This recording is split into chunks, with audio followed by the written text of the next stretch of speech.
Welcome to the deep dive. Today we're embarking on an exploration of, well, a truly monumental phenomenon. J.K. Rowling's Harry Potter series. It really is huge, isn't it? Absolutely.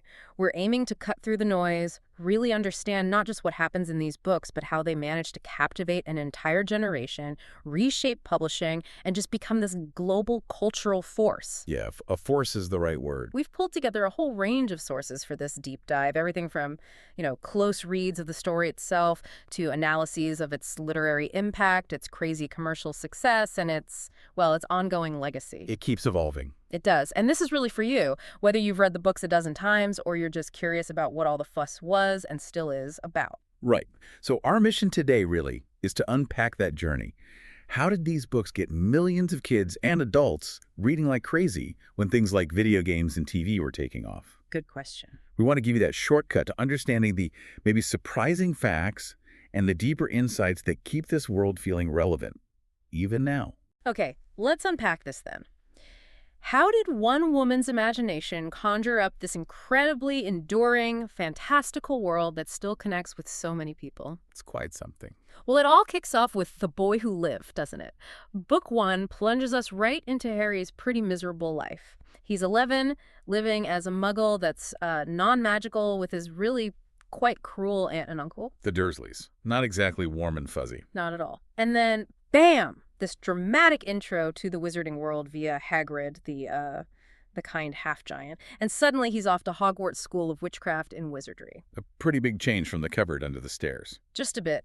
And right away at Hogwarts, he forms those absolutely crucial friendships, Ron Weasley, Hermione Granger, and finds a mentor figure in Headmaster Albus Dumbledore. The core trio, right there. Exactly. And the central mystery is laid out almost immediately. That lightning bolt scar, how his parents were murdered by this dark wizard Lord Voldemort, and how Voldemort somehow got defeated when Harry was just a baby. Yeah, what's fascinating right from the start is how quickly Rowling sets up both the wonder of it all, but also this underlying threat. Mm-hmm. It pulls you in not just as a fantasy story, but it's got this mystery element too. Mm-hmm. Stephen King famously called the early books a shrewd mystery tale. That makes sense. You're constantly looking for clues about Voldemort. Exactly.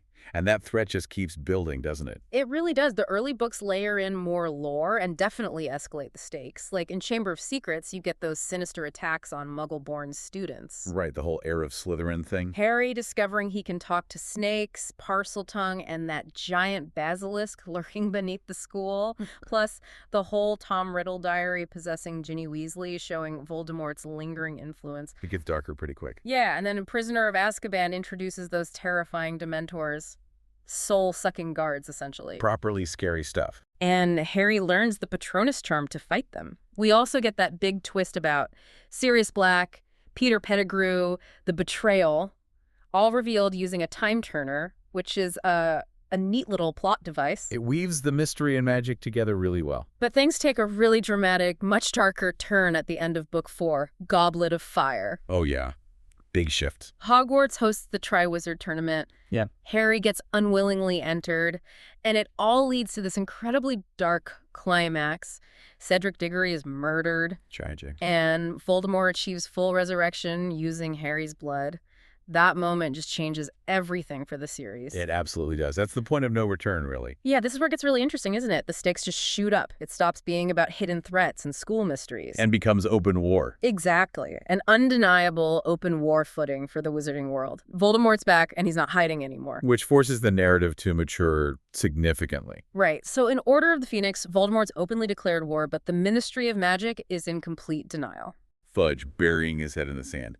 Very frustrating. Totally. This leads to the Order of the Phoenix, that secret society, being reactivated. And at Hogwarts, you have the truly awful Dolores Umbridge imposing this oppressive regime. Making everyone miserable. Which forces Harry and his friends to form Dumbledore's army in secret, just to learn practical defense. A little bit of rebellion. And this book brings a huge loss, too. Sirius Black dies during that fight at the Ministry. Plus, the revelation of that prophecy, one must die at the hands of the other. Heavy stuff. It really is. And you see the books becoming, well, noticeably grittier, darker, more mature, really. It mirrors Harry's own coming of age, doesn't it? Yeah, definitely. The challenges go from, school problems to actual warfare. He's confronting loss, leadership, the messy adult world. And that maturity deepens even more in the next one, Half-Blood Prince. For sure. Harry has these crucial private lessons with Dumbledore, digging into Voldemort's past. Which is fascinating, learning about his origins. And they make that horrifying discovery about Horcruxes, objects holding bits of Voldemort's soul. The key to defeating him. Right. They have to be destroyed. And the book ends with the shock of Dumbledore's death at Snape's hand. It leaves Harry and us questioning absolutely everything. And that's where Rowling really dives into moral ambiguity, I think. Deceptive first impressions. Snape being the ultimate example. Exactly. Characters reveal these complex, layered loyalties. It forces you, the reader, to constantly reevaluate who's good, who's bad. It's rarely simple. Which makes the story so much richer. Definitely.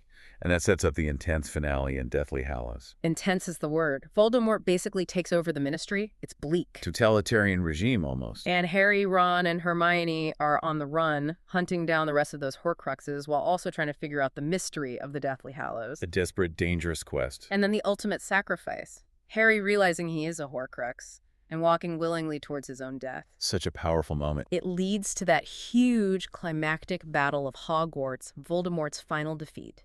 And then that little glimpse, 19 years later, showing us they made it through. Gives you a sense of closure after everything.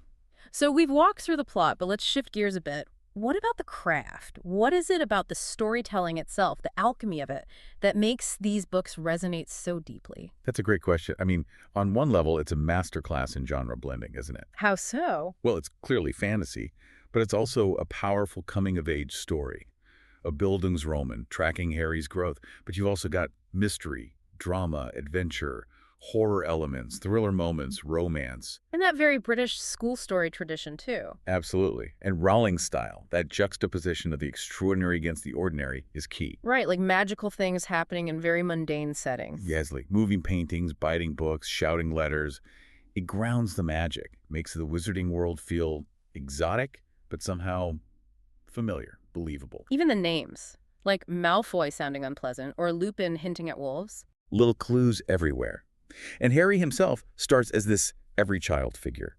Ordinary, relatable, despite his big destiny. Yeah. And structurally, if you connect that to the bigger picture, each book covering a school year, usually building to a life or death climax. Right. It mirrors his growth. Precisely. It highlights Harry's personal development year by year. And those discussions with Dumbledore often serve as key moments for exposition and exploring the deeper lessons he's learning. And the sheer number of allusions packed in there, it's like a tapestry. It really is. You've got strong echoes of Arthurian legend, Harry pulling the sword of Gryffindor from the Sorting Hat. Like the sword in the stone. Exactly. Or his early life with the Dursleys having that kind of Cinderella feel and just loads of medieval elements. Hogwarts itself is like a castle university. The Order of Merlin, Latin spells, house banners.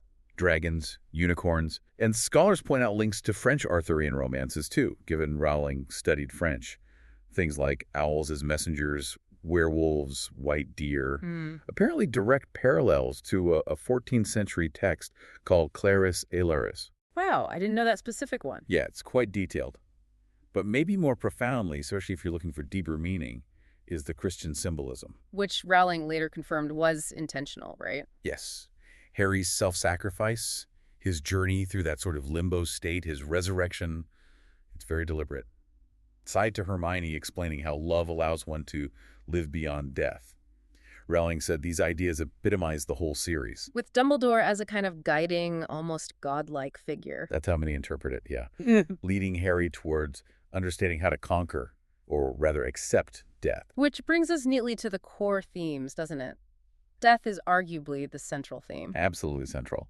Rowling herself said it became the main theme, especially after her own mother passed away while she was writing the first book. You can feel that weight.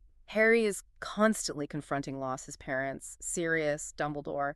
It's an existential journey towards accepting mortality. And Rowling used Harry as the prism through which I view death.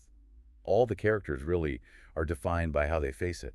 And what separates Harry from Voldemort, ultimately? It's love, isn't it? Yeah. Harry's capacity to love, his willingness to sacrifice like his mother did for him, that's what conquers death in the end. Voldemort, obsessed with immortality, fragments his soul into Horcruxes. Making himself less whole, less human. Exactly. He just fundamentally doesn't understand the power of love. It's a powerful message. And the series doesn't shy away from moral complexity either, does it? Good versus evil isn't black and white. Not at all. It strongly argues that good and evil are about the choices you make, not some inherent quality. Think about those misleading first impressions. Quirrell seems harmless. Snape seems purely malicious. But it's much more complicated. Way more complicated. Themes of second chances, redemption. Snape's arc is maybe the prime example of that complexity. That line from Dumbledore always sticks with me. The choice between what is right and what is easy. A key moral compass for the whole series. And beyond that, people read into it themes of tolerance, fighting bigotry, questioning authority, just navigating the messiness of adolescence. It packs a lot in. So, okay, we've got this incredibly rich, complex story. How did it go from manuscript to, well, global cultural titan? That journey is pretty amazing, too. It really is. The spark, the famous story, happened back in 1990, right? Rowling on that delayed train. Yep, the idea for Harry just fell into her head, as she put it. This skinny black-haired kid with glasses who didn't know he was a wizard. And he became more and more real to her, but getting it published wasn't exactly smooth sailing. No, quite the opposite. Philosopher's Stone got rejected by, 12 publishers? 12, before Bloomsbury finally said yes, and even then they suggested the initials JK instead of Joanne Rowling. To appeal to boys, supposedly. Which seems a bit dated now. And the U.S. title changed to Sorcerer's Stone.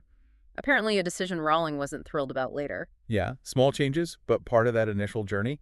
But once it took off. Wow. Right. The commercial success was just unprecedented. Totally unprecedented. It became the best-selling book series in history, over 600 million copies sold worldwide. Staggering numbers. And it made J.K. Rowling the first, and still only, billionaire author. It's a testament to how a story can just connect with a massive global audience. And the later books just kept breaking records. Deathly Hallows sold 11 million copies in 24 hours, globally. Insane. The demand was so huge, the New York Times actually created a separate bestseller list just for children's books in 2000. Because Harry Potter was just dominating the main fiction list otherwise. Exactly. And remember those midnight release parties? Oh, yeah. Queuing up for the book. It became this huge cultural event, didn't it? A shared experience. A global tradition, really. Now, alongside all that massive success and praise, it's important we touch on some of the discussions and critiques the series has faced over the years. Definitely. No phenomenon this big escapes scrutiny. And we should be clear, we're just reporting on these viewpoints from our sources, not taking sides ourselves. Early on, reviews were glowing classic magic stuff. But later, especially around the fifth book, some serious literary critics weighed in. Right. Like Harold Bloom calling the style governed by cliches, or A.S. Byatt finding the world secondary. Kind of harsh. But then you had others, like Stephen King, calling it a feat of only a superior imagination, and A.N. Wilson praising her Dickensian ability. So a real range of critical responses. Absolutely. And the thematic critiques are complex, too. Yeah, let's look at some specifics. The portrayal of women, for instance. Sources describe it as complex. Hogwarts is co-ed, women hold powerful positions. McGonagall, Molly Weasley. Right. But some scholars initially noted stereotypical depictions, though they often acknowledge that later books offer richer roles and more powerful females. Hermione's role as a feminist model is still debated. Then there's the whole social hierarchy and race angle. The books clearly condemn Voldemort's blood purity ideology as evil. That's unambiguous. Definitely. But some critics argue that because wizards are inherently magical and superior to muggles in that sense, the model of tolerance shown is more like charity from a superior group, rather than true equality. That's an interesting critique. And the house elves, that's always sparked debate. Oh, yeah. House elf slavery. Hermione's campaign, SPUW, gets praised for its abolitionist spirit. But critics point out the elves themselves seem mostly content with their situation by the end, and aren't really shown fighting for their own freedom. It's uncomfortable. And the depiction of goblins, especially in the films with the hook-nosed visuals, has drawn criticism for echoing anti-Semitic caricatures. Right. And there were other controversies, too. Legal fights over copyright, claims from some religious groups that the books promote witchcraft or are anti-family, leading to them being challenged or banned in some places. And those debates in the literary world about whether they deserve their success or the New York Times list thing, it certainly stirred things up. It definitely did. It wasn't just a quiet success story. So, moving beyond the books and the debates around them, how did this world keep expanding? How did it leap off the page into films, theme parks, everything else? The adaptations have been huge, obviously. The Warner Bros. Films 8 movies covering the 7 books. And Rowling kept creative control, like insisting on a mostly British and Irish cast. Which was important for the feel, I think. Then you got the Fantastic Beasts prequels, with Rowling writing the screenplays. And now, looking ahead, there's that big HBO live-action series coming in 2026. 1 book per season is the plan. Yeah, lots of buzz about the casting already. John Lithgow as Dumbledore, Dominic McLaughlin as Harry. Right, and the stage play, Harry Potter and the Cursed Child, which acts as a sequel, plus new full-cast audiobooks coming late 2025. With Riz Ahmed as Snape, Hugh Laurie as Dumbledore. Big names. And don't forget the video games. Loads of them over the years. What's really fascinating, though, is how it expanded beyond media into actual physical experiences. You mean the theme parks? Exactly. Creating these immersive spaces where fans could literally walk into Hogsmeade or Diagon Alley, that blurs the line between fiction and reality in a really powerful way. The Wizarding World of Harry Potter at Universal Studios. Orlando, Japan, Hollywood, the rides, the shops, it's incredibly detailed. And the studio tours in London and Japan, letting you see the actual sets and props. Plus supplementary books like Fantastic Beasts, the textbook, for charity, and the whole Wizarding World digital platform keeping things alive with new info from Rowling. It created a whole ecosystem around the core story. Which all speaks to this incredible, lasting cultural footprint, doesn't it? Undeniably. I mean, the word muggle is actually in the Oxford English Dictionary now since 2003. That's quite something. And real-life Quidditch becoming a sport. Yeah. And scientists naming newly discovered organisms after characters or creatures. Little nods everywhere. There's the iconic Platform 934 photo op at King's Cross Station in London. Global celebrations like Back to Hogwarts Day. It's embedded in popular culture. Now, the impact on literacy is interesting. People praised it for getting kids reading. And it definitely seemed to for many. But some research, like from the U.S. National Endowment for the Arts, suggested it didn't actually reverse the overall decline in reading habits long term. They basically said 1 Potter book every few years wasn't enough on its own. Interesting nuance there. Yeah. But the fan culture, it inspired fan fiction, fan art that's still incredibly vibrant, shows real engagement. Absolutely. So reflecting on this whole journey, it's just incredible, isn't it? From an idea on a train to this multi-billion-dollar empire that genuinely shaped a generation's imagination.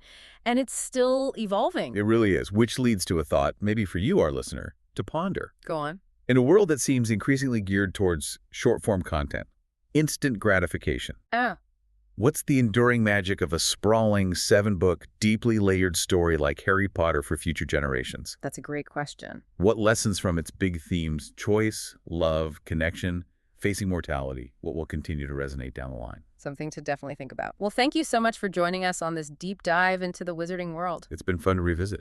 We hope you feel well-informed, maybe even inspired to pick up the books again or explore some corner of that world on your own. There's always more to discover. Maybe the most profound magic in the end isn't the spells or the potions, but the power of stories.